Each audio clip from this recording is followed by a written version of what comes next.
اس کو جو اجاگر کرے۔ اس قدر اللہ تعالیٰ نے مضبوط علم بھی مضبوط کیا، مگر علم کے ساتھ ساتھ حکومت سے ٹکرانے کے لیے اللہ نے مجدد الفسانی کا سینہ بھی مضبوط کیا۔ علم مضبوط ہو مگر سینہ مضبوط نہ ہو تو پیچھے سے بھاگ جائے۔ علم کے ساتھ ساتھ سینہ بھی مضبوط، ورنہ پھر جب باری آئے گی تو پھر میدان جنگ میں پیچھے بھاگ جائے تو پھر ٹکرائے گا نہیں۔ اقتدار سامنے ہوگا سامنے والے کا، اس کی سلطنت، اس کی تلوار، اس کا رعب و دبدبہ سامنے ہوگا۔ علم مضبوط ہو، اس کے ساتھ ساتھ قلب اور سینہ بھی مضبوط ہو۔ جس کا علم اور جس کا سینہ مضبوط ہے وہ پہاڑ کی طرح، چٹان کی طرح باطل سے ٹکرائے گا، اور ایک دن آئے گا کہ اس کی ذات اللہ تعالیٰ جاء الحق وزهق الباطل ان الباطل کان زهوقا، اس کی تفسیر اس کی ذات اللہ تعالیٰ ضرور بنائے گا۔ اللہ تعالیٰ نے اس آیت کریمہ کی تفسیر حضرت مجدد الفسانی کی ذات کو بنایا۔ اتنی بڑی طاقت اور سلطنت ہند کے اتنے عظیم بادشاہ کے سامنے ٹکرائے، اور ٹکرائے ہی نہیں، ٹکرانے کے بعد اس کی سلطنت کی دھجیاں اڑا دی، اس کے دین الہی کو جو ہے تار تار کر دیا، اور ہندوستان کے عقائد اور ایمان کو مجدد الفسانی نے بچایا ہی نہیں، بلکہ قیامت تک آنے والے مسلمان کے نظریات اور ایمان کی حفاظت حضرت مجدد الفسانی نے فرمائی۔ اگر اس وقت اس سیلاب کو، اس ضلالت کے نہر اور سیلاب، اس گمراہی کے سیلاب کو اس وقت تک نہ روکا جاتا تو پھر آنے والا زمانہ بڑا خطرناک تھا۔ یہ سیلاب آتے آتے پوری دنیا میں پھیلتا اور پھر ہندوستان میں صرف برائے نام اسلام رہ جاتا۔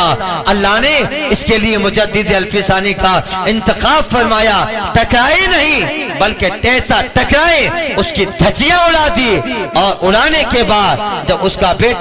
جہانگیر تخت پر بیٹھتا ہے تو پھر اس نے باقاعدہ ہندوستان میں اسلامی قوانین کو رواج دیا۔ اب یہ مجدد الفسانی، کسی نے کہا تھا حضور وہ آپ کے خلاف مشن چلا رہا ہے، مگر حضرت مجدد الفسانی کی غیر معمولی شہرت اور لوگوں میں ان کی چاہ اور محبت کی بنیاد پہ کچھ کر تو نہ سکا۔ ایک دن اکبر نے دربار میں بلایا، اسے معلوم تھا کہ میں اگر سید احمد کو یعنی مجدد الفسانی کو اپنے بارگاہ میں بلا کے سجدہ کرنے کو کہوں گا یقیناً وہ سجدہ نہیں کریں گے۔ لکھا ہے بعض لوگوں نے بلانے سے پہلے اپنے دروازے کو چھوٹا کیا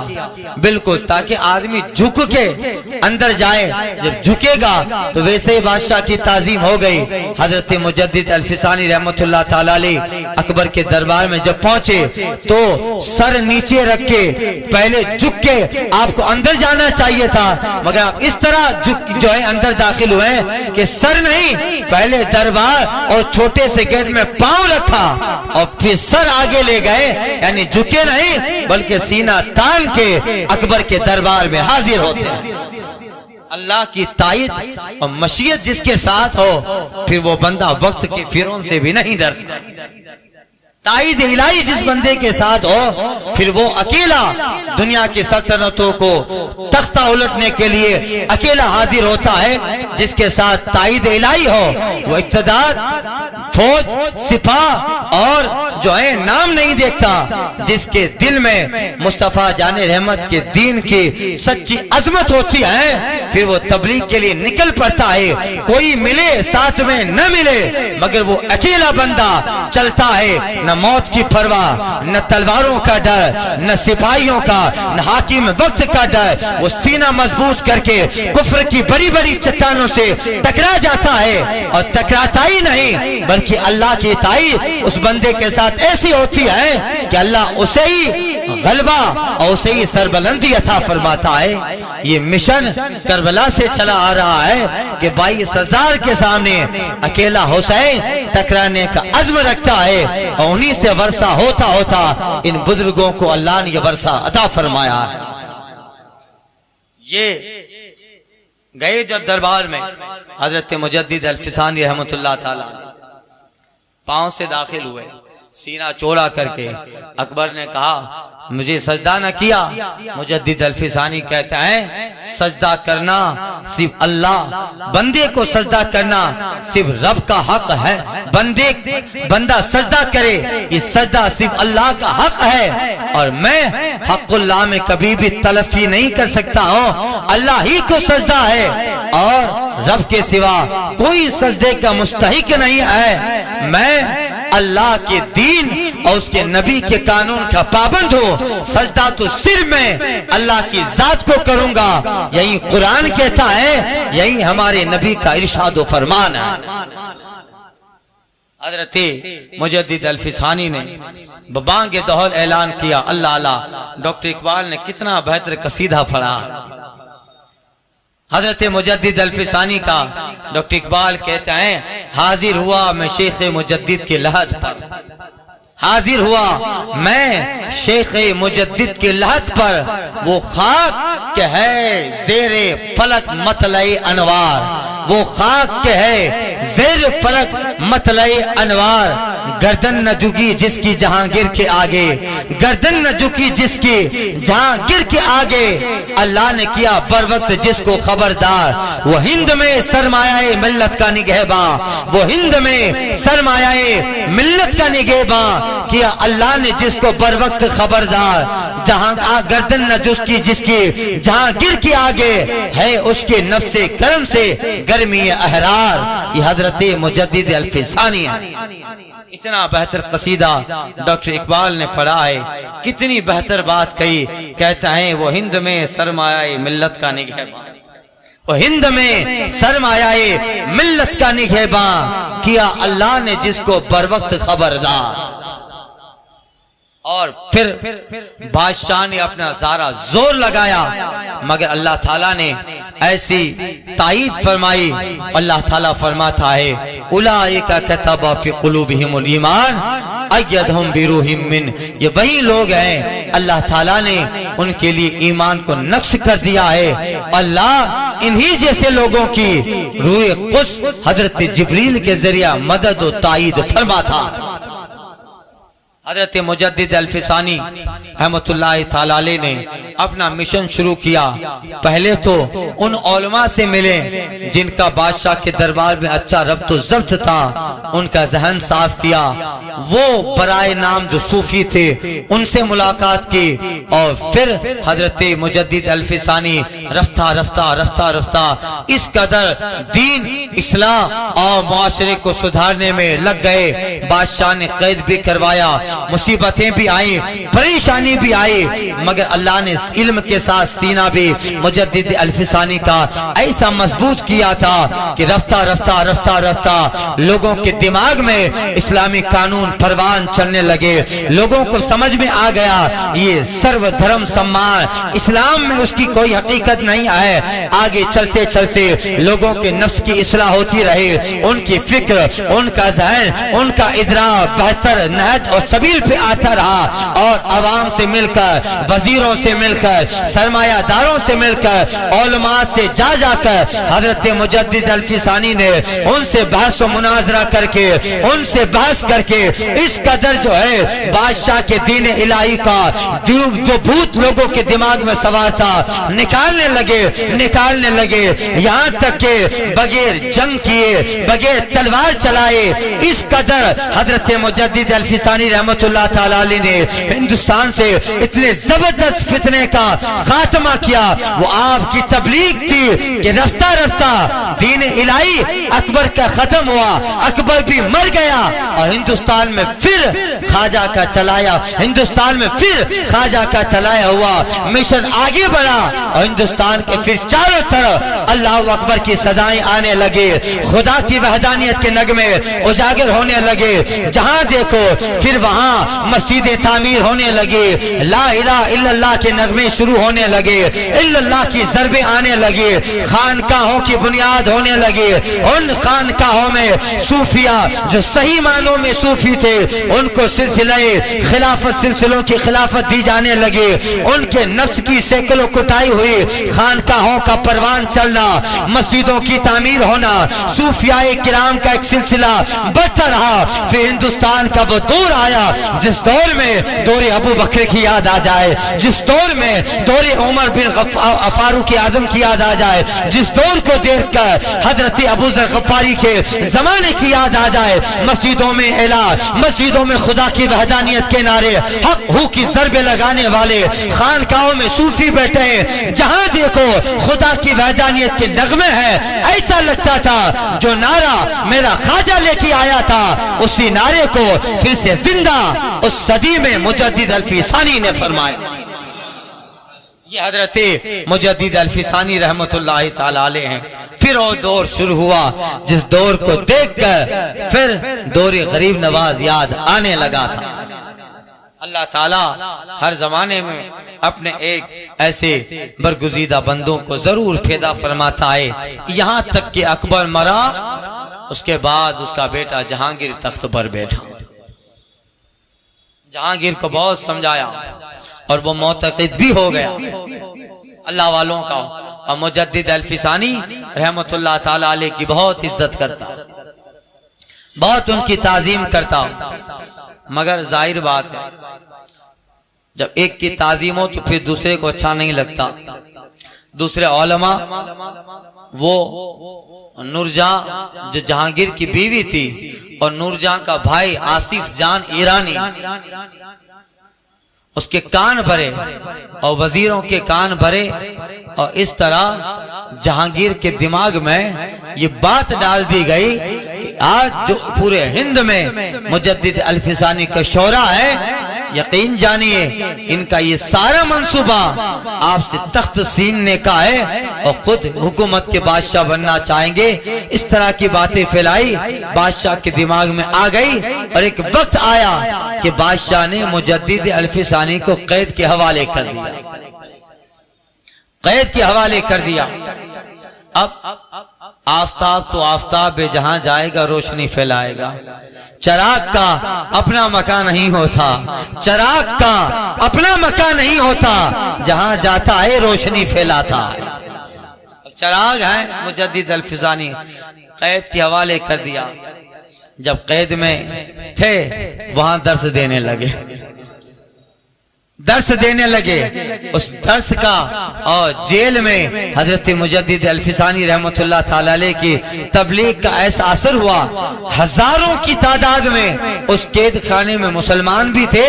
کافر بھی تھے۔ آپ کا روزانہ جیل خانے میں درس ہوتا،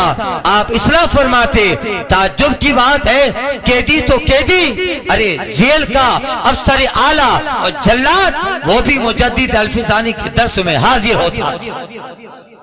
سارا جیل کا عملہ حضرت مجدد الفسانی کے درس میں حاضر ہوتے، اور ایک دن آیا کہ ہزاروں کی تعداد میں جیل میں کفار و مشرکین تھے،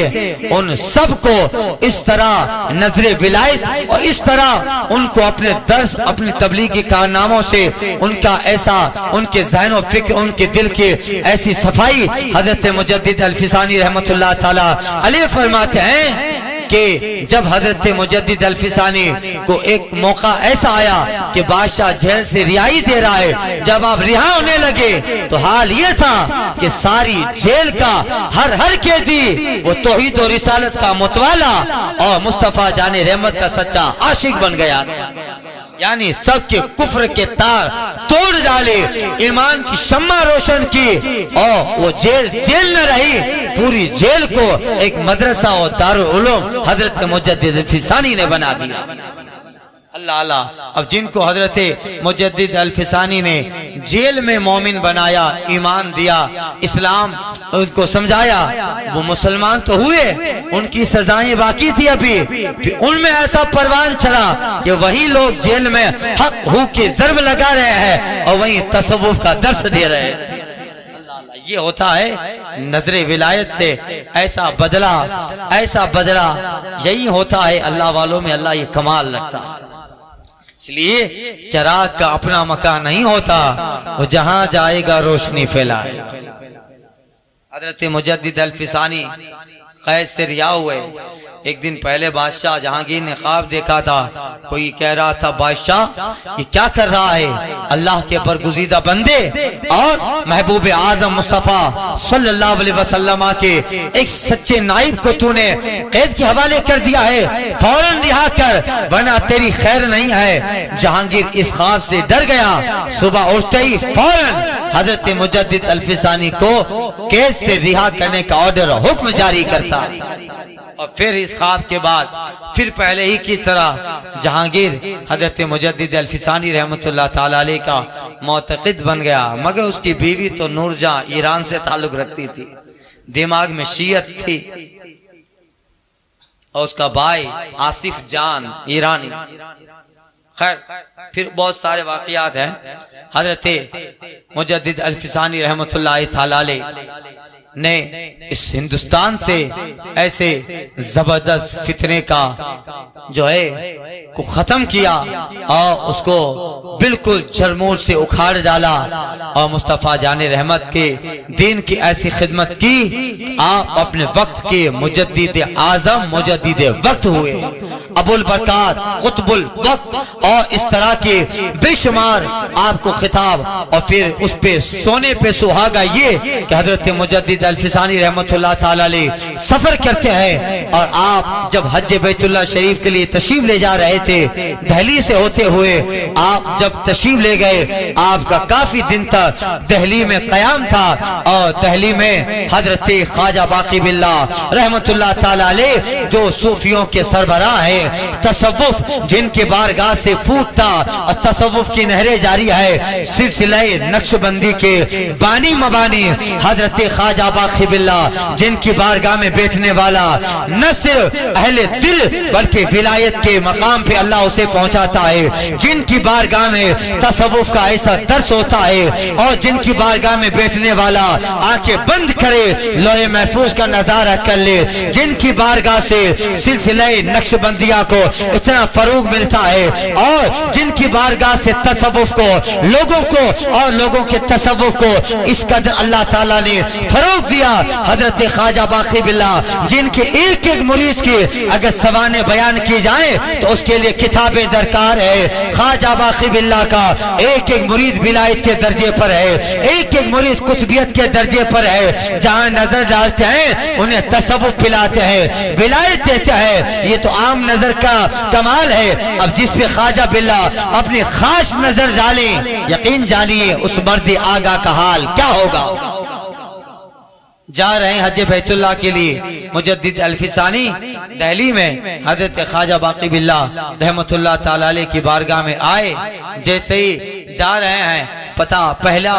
وقت پہلا اتفاق ہے کہ حضرت خواجہ باقی باللہ رحمت اللہ تعالی علیہ کی بارگاہ میں حضرت مجدد الفسانی جا رہے ہیں، ابھی دربار میں پہنچے نہیں ہیں کہ حضرت خواجہ باقی باللہ کہتے ہیں بوئے یار میں آید، بوئے یار میں آید، یار کی خوشبو آ رہی ہے، دوست کی خوشبو آ رہی ہے۔ حضرت مجدد الفسانی رحمت اللہ تعالی علیہ خواجہ باقی باللہ کی بارگاہ میں پہنچے، حضرت باقی باللہ کہتے ہیں دیر کر دی، اور سید احمد ہم تو زمانوں سے تمہارا انتظار کر رہے ہیں، ہمارے پاس بزرگوں کا عطیہ اور بزرگوں کی جو وراثتیں ہیں، آؤ جلدی ہم تمہیں اس قابل بنا دیتے ہیں کہ ہمارا سرمایہ تمہارے سینے میں ضبط ہو سکے، اسرار و رموز جو ہمارے سینے میں بزرگوں کے ہیں اس کو تم سنبھالو۔ کئی مہینوں تک حضرت مجدد الفسانی رحمت اللہ تعالی علیہ خواجہ باقی باللہ کی بارگاہ میں رہے، آپ نے پڑھایا بھی، آپ نے پلایا بھی، اور اس قدر قابل بنایا کہ سلسلہ نقش بندیہ خواجہ باقی باللہ کے بعد دنیا میں مجدد الفسانی ہی نے چلایا۔ نقش بندی سلسلہ حضرت مجدد الفسانی، اس لیے ان کے سلسلے کو سلسلہ مجددیہ نقش بندیہ کہا جاتا ہے۔ اب حضرت مجدد الفسانی رحمت اللہ تعالی علیہ آپ کو خواجہ باقی باللہ نے